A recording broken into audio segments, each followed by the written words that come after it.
Shalom and welcome to this edition of Revealing the Truth, where we cover the headlines, the heartlines, and biblical truth. I'm your host, Messianic Rabbi Eric Walker. Whether it's a problem with alcohol, opioids, cocaine, or any other substance, addiction kills thousands of Americans every year and impacts millions of lives. The experts say addiction is a mental disorder which compels someone to repeatedly use substances or engage in behaviors even though they have harmful consequences. Addictions destroy marriages, friendships, and careers and threatens a person's basic health and safety.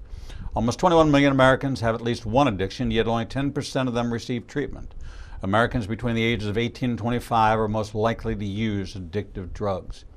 Brandon Gallups is the associate pastor of Redeemed Ministries Church in Cleveland, Alabama, and he's also the director of the ministry's Healing and Recovery Center, a 9-month in-house intensive drug and alcohol rehabilitation center and discipleship training program. Brandon has been involved in addiction ministry and counseling for years and has counseled with hundreds of men to help them understand the dangers and root problems behind the perilous world of chemical addiction. He's a weekly co-host of Spiritual Encounters with Pastor Casper McLeod, a weekly commentator and a frequent guest host of Freedom Friday with Carl Gallups. He's been featured as a biblical commentator on InfoWars Nightly News, Bill Martinez Live, and it appears here on the first Thursday of every month at 10 o'clock to explore this most important topic of overcoming addiction. I want to welcome in my good friend, Brandon Gallups. Brandon, good to see you. Rabbi, it's good to see you, brother. I'm so grateful to be here today on this beautiful March day in North Alabama. I have been waiting on some sunshine, my friend. Well, sunshine is here, and for a lot of people, Yes. you know, we have seasons here change quickly.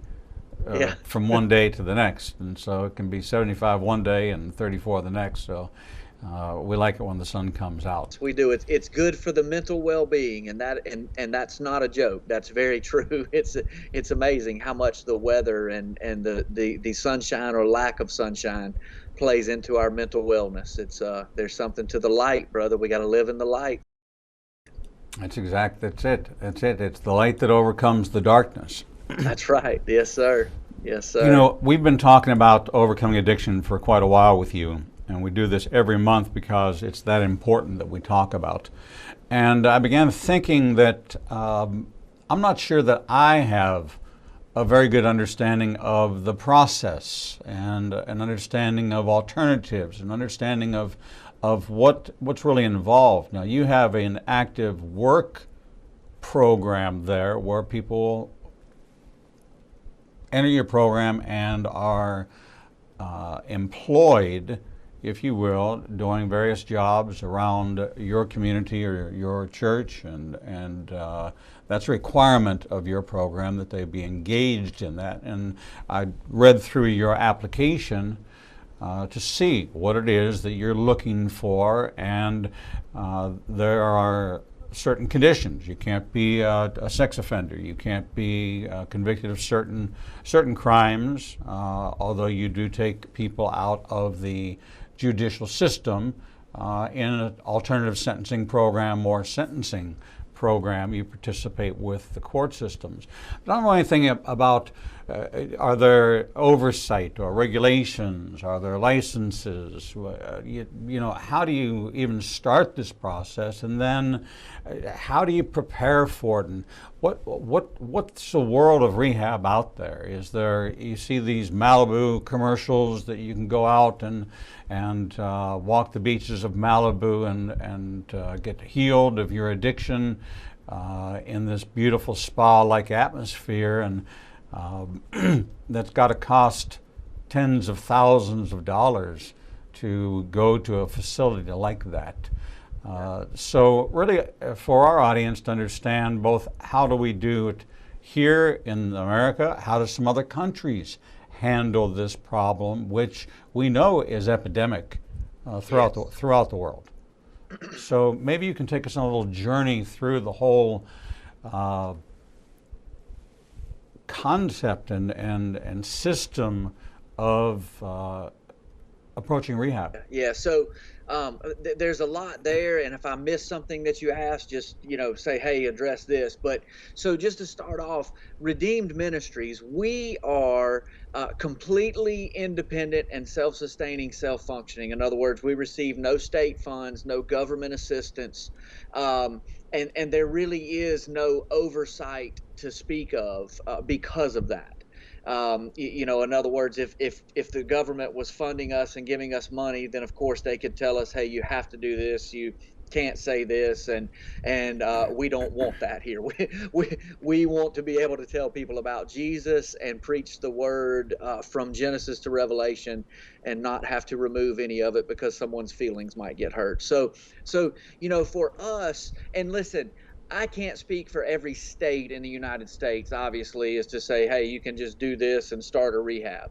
Um, for us here in Alabama, because we're independent, of course we are fully insured as a ministry, and I mean, our insurance bill alone every month is thousands of dollars, and to be able to do what we do and to be protected in that area. So, there is that requirement, but we're completely independent here, Rabbi. We as far as like curriculums that we use, I have written about half of the curriculums that we use, and they are just straight out of the Bible, just biblical principles, sound biblical principles. We approach everything from a biblical standpoint. We have some other outside curriculum sources that we use and have used, Experiencing God and Mind of Christ, very sound biblical studies that people are familiar with, and some others. So that's kind of how we operate. We here at Redeemed, we are a 9-month in-house treatment program. And so what that looks like for us is when somebody agrees to come into our program, they actually sign. You saw the application. They sign an agreement that they are willing to come and to be here for 9 months. Now, literally, our doors don't even lock on our facility. If somebody wants to leave, they are more than happy to leave. We will even we'll give them a ride to meet somebody somewhere, to the best of our ability. We're not jail. We're not prison. We're not making people stay and do everything. It's a voluntary program to come to. But so they agree to a period of 9 months in the program. They live on ministry property. We provide room, board. They eat very well, meet all of their physical needs. If we literally take men and women here with nothing but the clothes on their back, we feed them, house them, clothe them, love them, nurture them back to life. And so, when you talked about basically them being our employee, that no one gets paid for anything that they do here, but we have everything that we do here where these men and women work during the day serves to fund and keep light bills paid and food on the table. And we've just broken ground on a new facility for our men. It'll be a 40-bed facility when completed. So all of that just kind of helps keep the ball rolling. And we have a thrift store where some of the men and women work. We have a wood shop where some of the men work and build custom furniture. We have a metal shop where some of the men work and build custom metal things, everything from barbecue grills to they do repairs on people's trailers and farm implements, things like that. We have an auto mechanic shop where some of the guys work and work on people's cars. We have a couple of little construction crews where guys in the community, go out in the community and we do remodeling and different aspects of construction. So that's what helps us to fund everything. And it's work therapy. It's a huge part of rehab. Most men in the world of addiction, and I mean, I would say probably 80-90% of men that are in the depths of addiction, they come from a labor background. They've done trade work, and they've done it high, and there's drugs on every job site. So we teach them how to work sober, and that you don't have to get high to go to work. And so, or you may get a guy that comes into our program who has never done anything because he's been his whole life on dope since he was a teenager, and he has zero skills. Well, that guy comes into our program and he learns how to read a tape measure. Learns the difference between a 9/16 wrench and an 18 millimeter wrench. Maybe learns how to change a starter on a car or change the oil or what have you. So life skills, teaching them different skills that they can have that will suit them when they leave here to be able to get a job. That's a big, big part of what we do here. Several hours out of every day, these men and women are working in different aspects of the ministry, and it's a big deal. It really is. So that's how Redeemed Ministries operates. I'm not saying that we have the perfect format, because we don't, but it is what is working for us. I believe it is the plan that God laid out for Pastor Chris Gortney, our founder, years ago. And has used men like me, women like Miss Shawn Hazelrig, who's been on the show with you before, to help fulfill and see that vision through. But that's what we do, brother. That's what works for us. So one of the big questions that I get all the time is, well, how much does it cost? Well, we're very blessed. Pastor Chris and I made a commitment from the day that we started the rehab program that we would never charge anybody a penny to come to our program. That the Lord would provide the funding and the financing for everything, and He has done that over and above. So, for us particularly, it doesn't cost people a penny to come here. I'm not disparaging any program that may charge people to go there. But it's very unfortunate that the world of secular rehab is very insurance driven. You mentioned it, these different places you see on TV, and thousands, sometimes hundreds of thousands of dollars.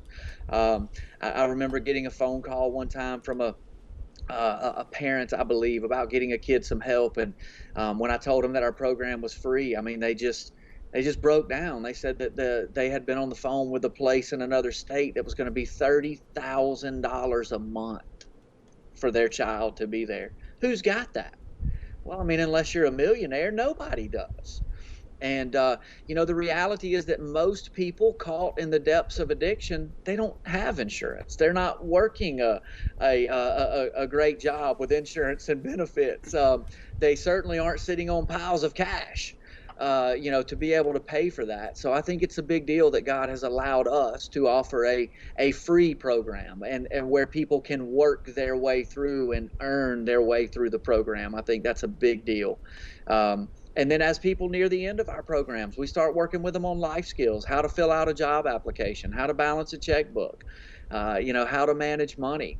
We typically are very blessed that we are able to arrange full-time employment for people almost all the time, even before they graduate. Within the last week or two of their actual program, we'll typically, we have different resources to find them a good full-time job here locally, and go ahead and start putting them to work, and allowing them to then the opportunity to move into our men's or women's transition home, where they pay a little bit of rent every week, but yet they're still held accountable. They have to pass a drug test. They can be searched. They have to be in church. Still have classes they have to attend. So we have tried our best to structure it in such a manner from when you get a man or a woman who is just dead in the middle of their addiction and doesn't know which way to go, and to take that person over that 9-month period and try to help them get to a place to begin to one step at a time re-enter society, and re-enter life and become a productive member of society. And certainly, most importantly, we want to introduce them to a real saving relationship with Jesus Christ. That's what it's all about. Do you have medical staff which helps people with detox and with that kind of aspect? So we don't have any licensed medical practitioners that are on our staff, and we are very clear, even in our application form, that we are not a medical facility. Some people, I'm sure, will strongly disagree with my next statement, but 99% of the time, how we handle detox is the old-fashioned way. You got yourself into the mess, you need to feel the pain of getting out of it for a few days. and listen, there have been multiple instances over the years where I've refused to take people, or I've told them, listen, I don't think it's safe for you to come and detox in our facility. Maybe it was an older man that was coming off of alcohol. Alcohol can be a very violent detox, and can be very challenging to someone's health, especially maybe if they already have pre-existing conditions. Um, and so there have been times when I've said, listen, I'm not going to allow you to come here and detox. We need to find you a detox facility, then come to us once you have been detoxed. But typically, man, and I have a lot of guys ask me that. Well, what do y'all do about detox, brother? You're gonna hurt. You're gonna hurt. You're gonna be sick. You're gonna lay in the bed. We're gonna love you through it. We're gonna pray over you. We're gonna lay hands on you. We're gonna make sure you got plenty to eat and drink. But you're gonna hurt. And if you think about it, brother, that's kind of the way sin works, man.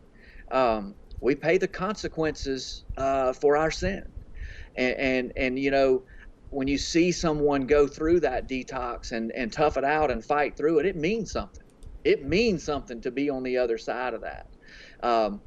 We are very blessed that we do have several people that volunteer around here in both the men's and women's program that have a medical background. We've got some nurses, some licensed and registered nurses that kind of, if I have someone I'm unsure about, I can call on and just get a little advice. I have a very, very good friend who's a surgeon in Florida. That same thing. If I have something I'm a little worried about, I can get some advice. And of course, anybody in our programs, if we thought that someone was in danger, we would either call 911 or take them directly to the hospital, depending on the situation.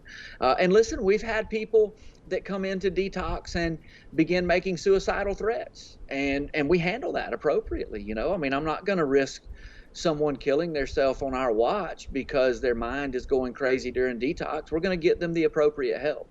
But that's how we handle detox and the medical side of it.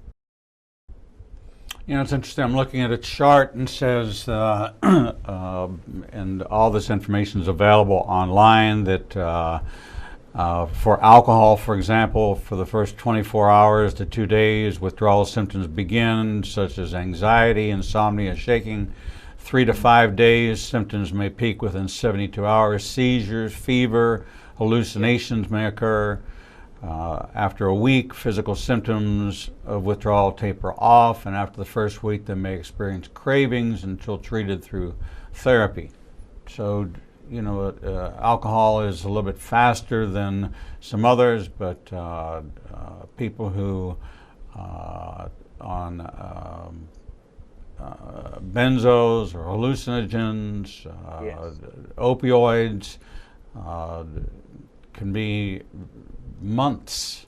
Well, one of the most dangerous detoxes physically is a combination of alcohol and benzos. And for people that don't know, benzos would be like Xanax is a popular benzo, and it's a very popular combination of drugs, is alcohol and benzos, and that is a very, very dangerous detox. It really is. But so it's kind of crazy, Rabbi, and doing this for years now. For instance, if a man comes here and his drug of choice is methamphetamines, okay, here's what that's going to look like for him. And it's almost to a T. I mean, it's amazing, even the mental side of it. In other words, that guy is eventually he's going to go to sleep. It's probably going to take him several days before he actually is able to lay down, close his eyes, and go to sleep. Once he does that, then he's going to sleep like a brick for maybe 2 or 3 days. I mean, literally just sleep. When he wakes up, he is going to be hungry and he's going to eat, because when you're out on the streets and you're doing meth, you're not eating and you're not sleeping. So you have deprived your body of all the nutrients and everything that God designed you to need to sustain. And so, he's going to sleep, and then he's going to eat. He's going to begin to, kind of come to. Here's what's crazy. Within about a week to 10 days, I guarantee you that guy is going to come to me or another staff member one morning, and he's going to say, I've got to go. I've got to get out of here. Well, what's going on, man? Why do you have to go? Man, I had nightmares all last night. I had dreams terrible things are happening to my wife, things that I can't even talk about. They're so terrible. My children, terrible things are happening to them. What I have come to realize is it's the demonic preying Mhm. on their minds, and what they're doing is the demonic has gained access to the mind through the drug use, open those doors, and so now they're not getting high, so the demonic is doing everything they can to convince them to leave this place of safety and of refuge and of healing, and so, but it's just insane to watch that process take place. For a guy coming off of heroin, man, he's going to have restless legs, he's going to shake, he's going to have the night sweats, cold chills, and it may take him a couple of weeks to get past that. Meth is a very mental detox. Heroin is a very physical detox. Alcohol and benzos, you just read that. I mean, after a couple of days, symptoms are going to set in. A lot of times, a lot of nausea, vomiting, diarrhea, night sweats, fever, all, shakes, seizures, all of those things that you just talked about are, can be a part of that. So you kind of learn to know, okay, this guy's coming in, he's been on meth. Here's what's going to happen with him. And like I say, it is very scientific just to have watched that take place and doing this over the years, and to be able to just kind of know ahead of time what these men and women are going to face.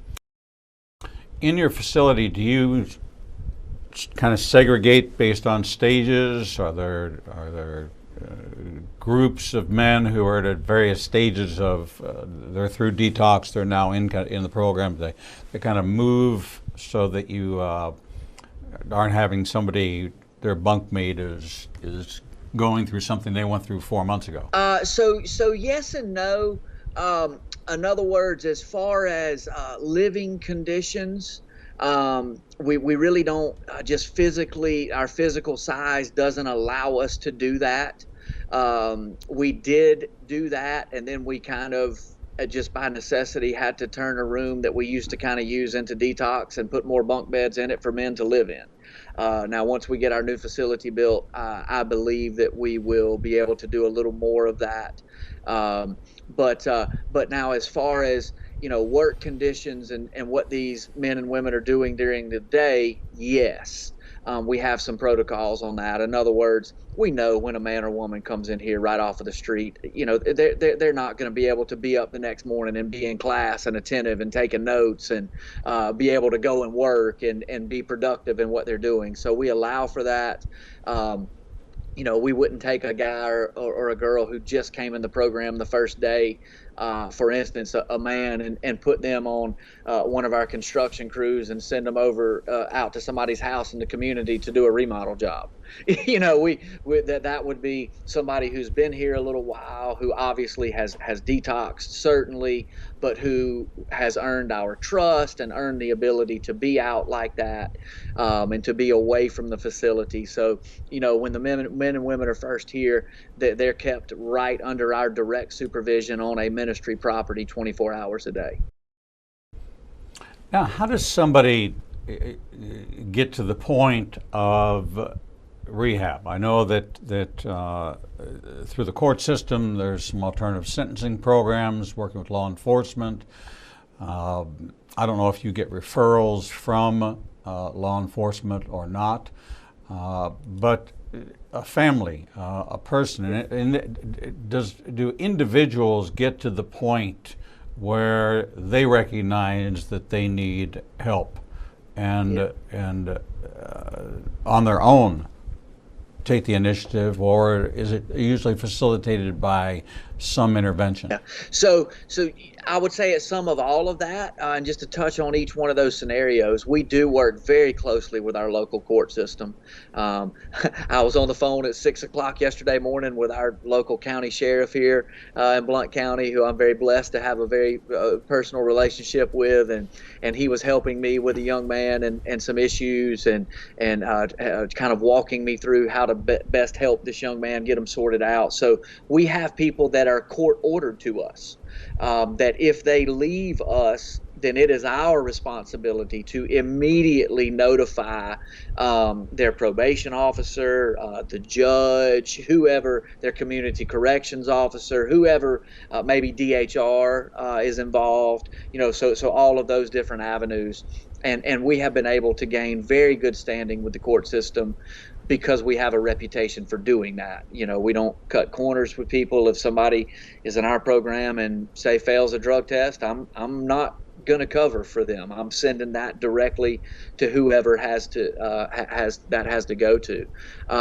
Listen, we've had men in our program that were quote, inmates of the state of Alabama, but were remanded to our custody to complete our program. We've had one guy here who was an inmate of the federal prison system and was remanded to our custody to complete our program. I actually wound up in that particular case, I had to kick him out, reported it directly back to his, federal and state probation officers. He was from a different state, reported it to them, and of course he wound up back in custody for violating the terms of his being with us. So we have that scenario of the court systems absolutely referring people and mandating people to us. Obviously, we get a lot of calls from family members, hey, I've got a son, a daughter, a husband, a wife, a mom, a dad.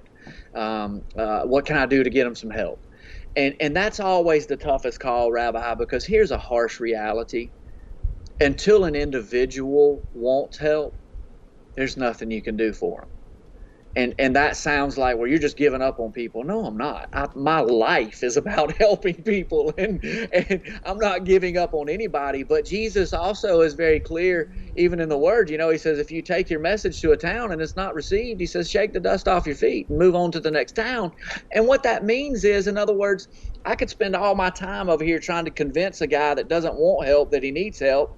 Meanwhile, 10 people that really want help and need my attention and need my counsel, I've neglected because I'm wasting my time over here on a guy that his dad wants him to get help, but he doesn't want him to get help. And so, that's always a tough conversation to have, especially with a mama, that they just want their baby to get better. And I lovingly have to tell them to the best of my ability, until your son is ready to make this commitment, ma'am, I can't fix him. You can't fix him. Listen, here's the advice I give parents. Pray for them to be miserable.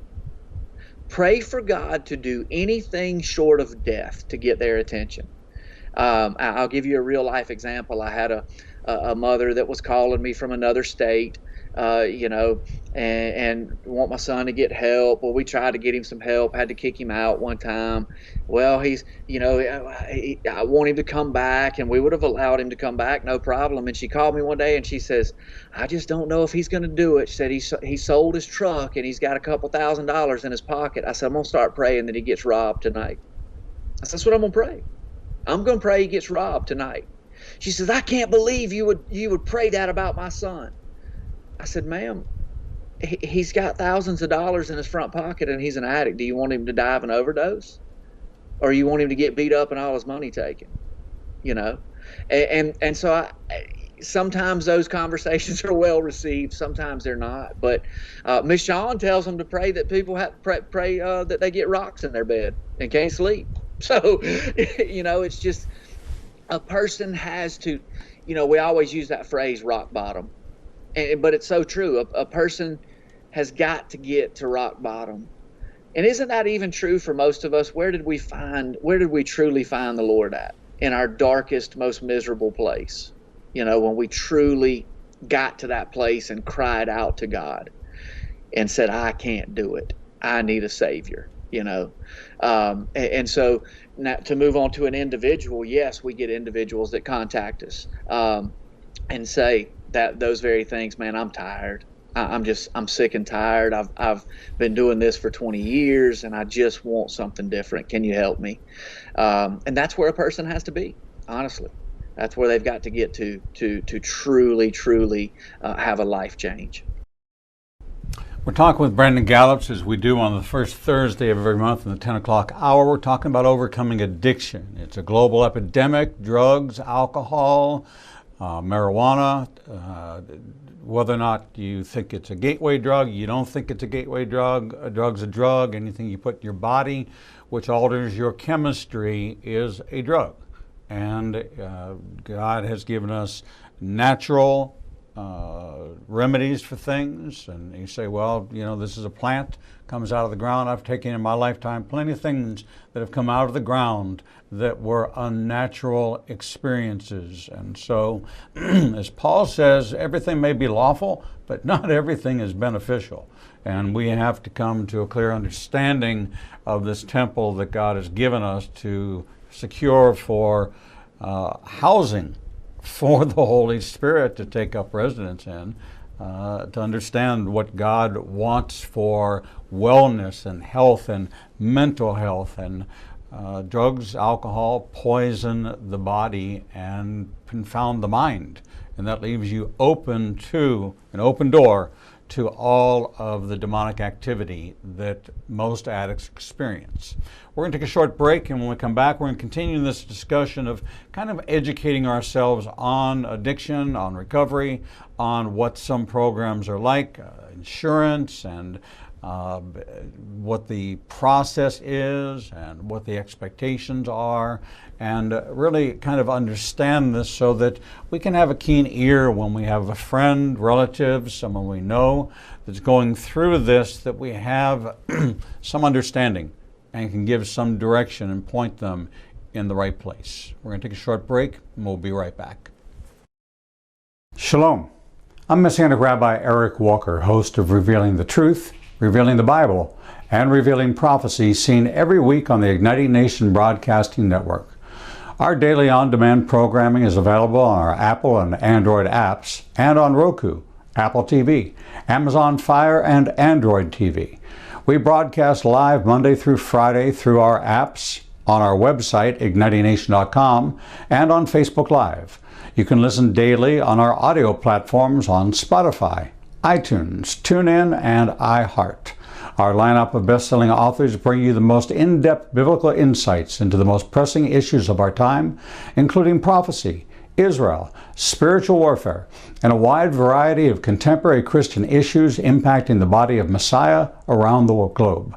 If you missed the live show, you can always catch up on the Igniting Nation YouTube channel. Follow us on social media and join us as we endeavor to heal the nations with the Word of God. With today's smartphone technology, news, information, sports, and entertainment is widely available and almost unbounded. But what about the information that believers in Yeshua are looking for? Well, now there's an app for that. Igniting a Nation now has apps available for Android and iPhone. With our app, you'll gain access to everything you would in our website, from our featured guests to our live streaming shows. Visit Google Play or the Apple Store and download Igniting a Nation's new app today. Shalom. I'm Messianic Rabbi Eric Walker, inviting you to study right by my side through the Biblical Truth Library. Imagine having access to over 1,000 hours of audio and video teachings available to you through our website on a subscription basis or via our Apple and Android apps on an a la carte basis. Whichever method you choose, we promise to deliver new insights into the living Word of God as seen through the eyes of a Jewish believer. If you hunger and thirst like millions around the world for a deeper walk with God and the revelation of new understanding of the Scriptures, visit ignitingnation.com and click on the Biblical Truth Library or on any device with our free app. Don't let another day go by without receiving your heart's desire for a new depth of understanding into all of God's Word. Shalom. I'm Messianic Rabbi Eric Walker, inviting you to join me and my special featured guests twice per month with Rabbi Zeb Parat and Carl Gallups, and monthly with Dr. Michael Heiser, Dr. Michael Lake, Dr. Timothy Jennings, Dr. Mark Baker, Dr. Jeffrey Johnson, Drs. Michelle and Mark Sherwood, Dr. Kim Moss, Derek Gilbert, Peter Rosenberger, Brandon Gallups, Steve Fair, Stephen Black, for in-depth insights into Israel, prophecy, the unseen realm, The Brain, Spiritual Warfare, Overcoming Shame, Mysteries of the Bible, Prophetic Insights, The Sensational and the Supernatural, Caregiving, Addiction Recovery, Understanding the Divided Heart, Same-Sex Attraction, and much more. We're proud to feature some of the greatest biblical minds from both Israel and around the United States. Check out our featured guest lineup and 24/7 feed on ignitinganation.com or watch by topic on any device with our free apps. If you can't find what you need, you're just not looking in the right place. Follow us on social media and download our free apps today. Shalom. I'm Messianic Rabbi Eric Walker, inviting you to join me and Israel's #1 rated guide, Edo Canaan, for our annual Israel trip. Our 2022 trip is now open for registration for our 18th trip to Israel. Our trip will take us from Tel Aviv to the Galilee, down to the Dead Sea, and 4 nights in Jerusalem. You will walk where Yeshua walked and watch the Bible turn from black and white to living color. Visit ignitinganation.com/events and download the registration form today. No, it's not too early to take advantage of our payment plan designed to fit any budget. All of our trips sell out, and we want you to experience this life-changing journey. Registration is now open for April 2nd to 13th, 2022, and we promise you, you will never read your Bible the same way again. Shalom and welcome back to this edition of Revealing the Truth, where we cover the headlines, the heartlines, and biblical truth. I'm your host, Messianic Rabbi Eric Walker, and as we do on the first Thursday of every month in the 10 o'clock hour, we welcome in our good friend, Pastor Brandon Gallups, to talk about overcoming addiction. Brandon, welcome back. Thank you, Rabbi. I appreciate it very much. You know, Brandon, we have these centers like yours. I work closely with the folks at Jimmy Hale, the folks at Love Lady, spoken down there, led many to the Lord. There's so much need, so much supply, so much demand, because this is a universal issue that starts very early. I started at age 13 when I first, and that was 1965. So, you know, it's been around a long time. Just a long, long time. You know, we know in America that we have centers like yours. What do other countries do? Because they have the same kind of problems that we have. Yeah. Well, oh my gosh, man. I haven't been to this particular facility now in several years, but for a while I was having the opportunity to go to Guatemala several times a year. And Guatemala is huge in the drug trade, in the drug industry. The most beautiful, lush farmland, and it's just indescribable natural beauty in that country. But the people just live in abject poverty and squalor, and because of that, alcoholism is a huge, huge problem. You can literally buy corn whiskey cheaper than you can clean drinking water in the villages there. So that's a big deal. And then, of course, the cocaine trade and then methamphetamines, everything else has made its way, in through those countries. So bottom line is, a particular mission that I was working with there for several years introduced me to a rehab facility there. They knew that I did that kind of work, and took me to it, and we got to visit there several times. And third world conditions.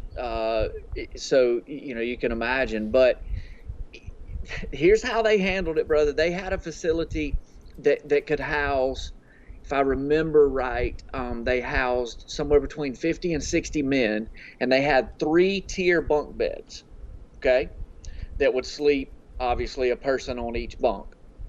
When their facility got overcrowded, they would take 2 of these beds and they would push them together like this, and they would sleep the men 3 across them like this. So they would have 9 people on 2 beds pushed together that would have normally held 6 people. Just unbelievable. But here's how they handle detox. Um, and the guy that ran this facility had an amazing story and background. He had been a big gang member and boss there in Guatemala. But um, here's how they handle detox. They have a dark room that they lock them in for 3 days. They provide them with a little bit of food and a little bit of water. And if they have people that are really, really experiencing very violent conditions of detox, they have a safe in the facility that only this one man that ran the facility had the combination to. And they kept a bottle of vodka in the safe. And then in Guatemala, you could buy Oxycontin over the counter. And they would keep just a very minimal amount. And so they would wean people off with either vodka or a little bit of Oxycontin and wean them off in very violent conditions. But they put them in a dark room and they leave them there for 3 days.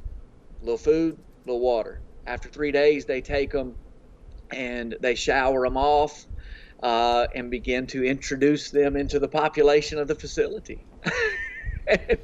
and the program was structured very similar actually to what we do. It was a 100% biblical based program, but the men worked there in the facility. If you've ever been to Central or South America, everybody makes their living by selling little trinkets and stuff in the street. And so they made little handmade items, and they did handmade paintings and things like that they would take into the local markets and the local street and sell them. And that's how they funded their facility, that and outside donations. So it's I've shared that story several times here with our men just to bring it into perspective. Do we handle things rough by U.S. standards? We probably do.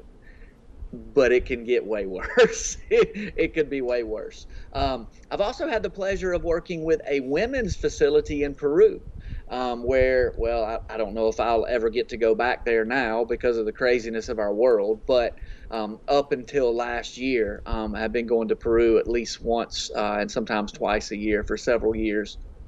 Got introduced to a women's facility, 18-month-long program. All of the women were in a uniform, and I mean by uniform, I mean like a tracksuit style, zip up pants and shirt.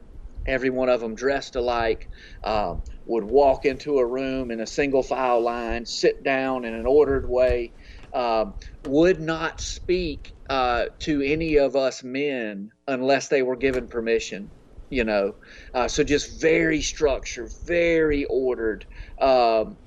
And I have actually had the privilege of ministering even continually to that particular facility through Zoom. Several times in the last year, they have done Zoom meetings with me, and I've been able to share some encouragement with those ladies, as well as I've brought some women from our women's program and allowed them to exchange encouragement back and forth. So yes, rehab exists in other countries.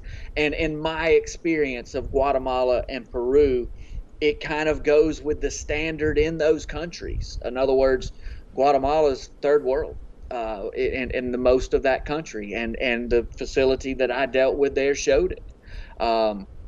Peruvians in the cities area live a little better standards, I would say, than the people in Guatemala did. Maybe a second world kind of standard, and their facilities and stuff showed it. But it's a global epidemic, brother, and there's a need for it everywhere. So that's been my experiences in other countries. It's so hard for me to, and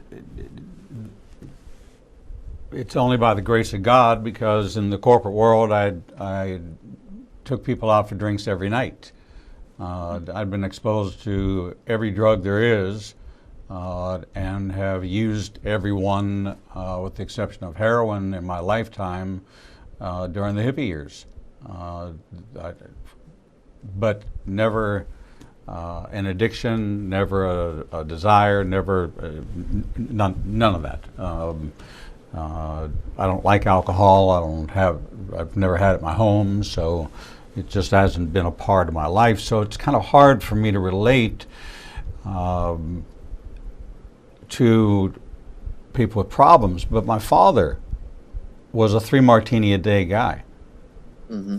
I didn't know that. I didn't know until after he passed away.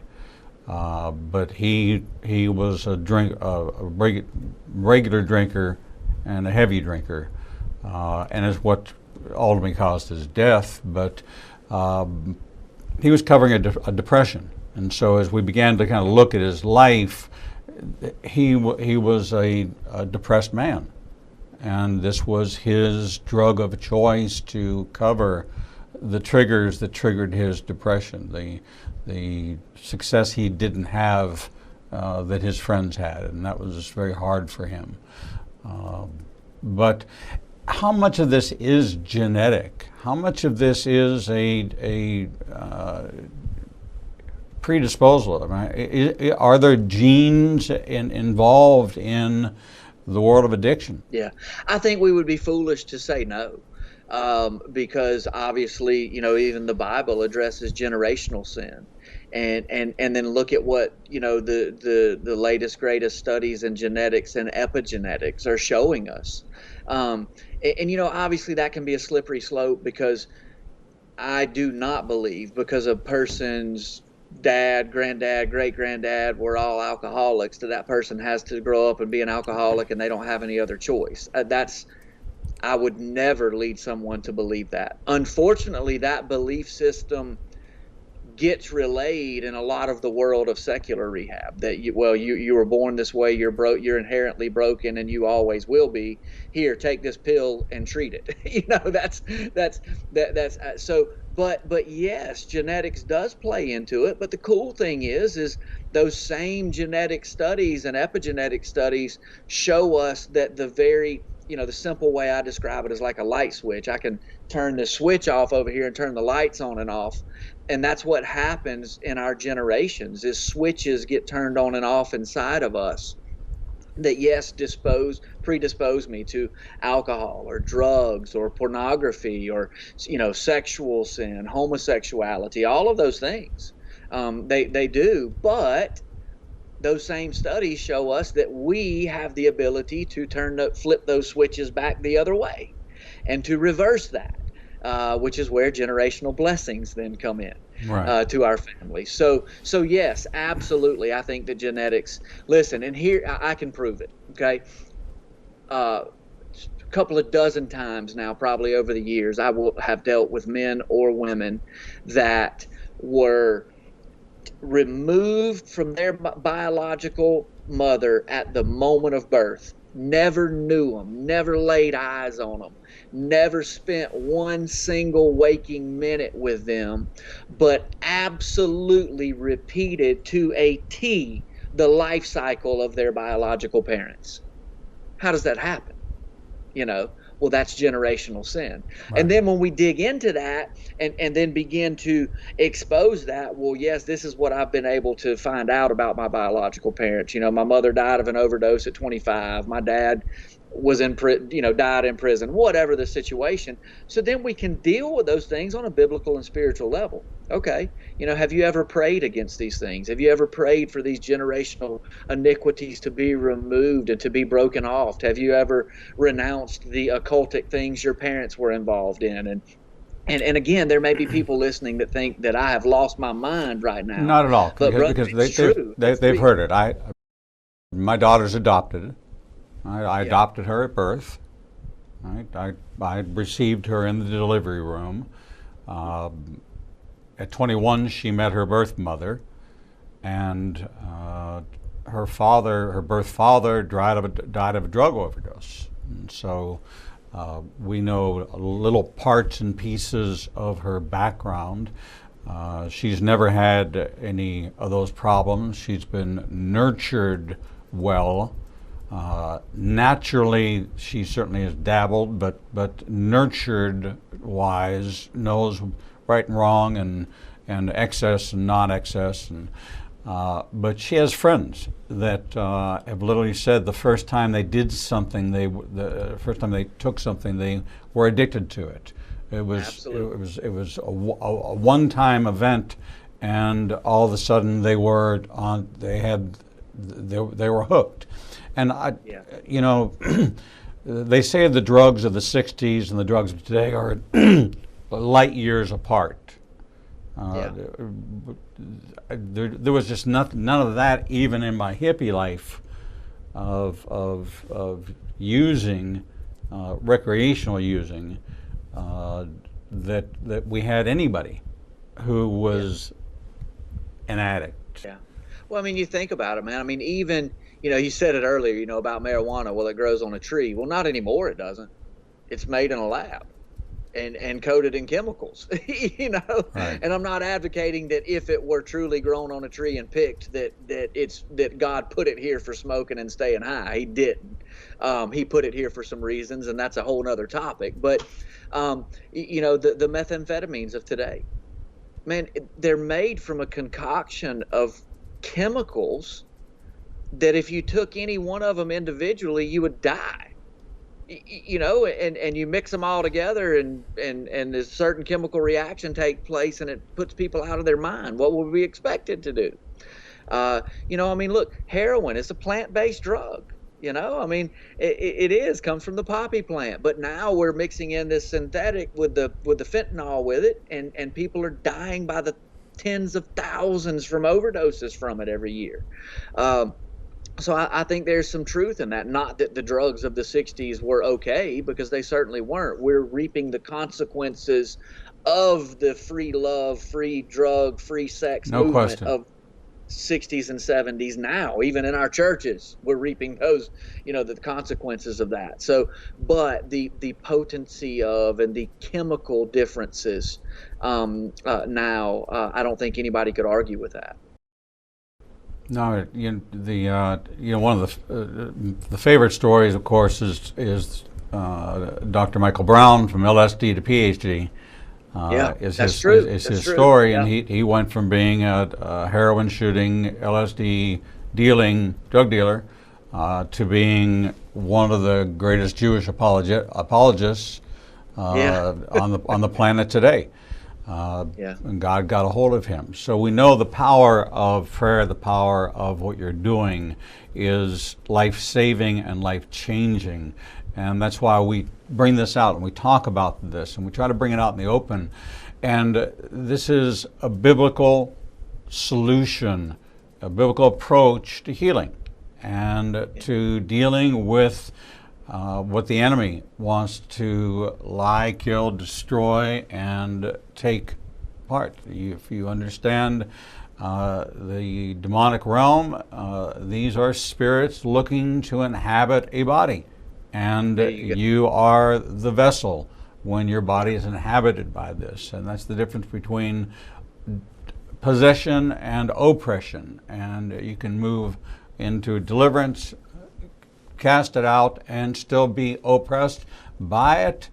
That's the temptation, that's the recidivism, that's the return to it. But your success has been magnified by keeping people connected with the community of Redeemed. And that's been really your success model is 75% of those that stay connected with the church, stay connected with the community, do great and go on and make great lives for themselves. And recovery was what led them to the Lord, and what the enemy meant for evil, God would work for his good so that many would be saved.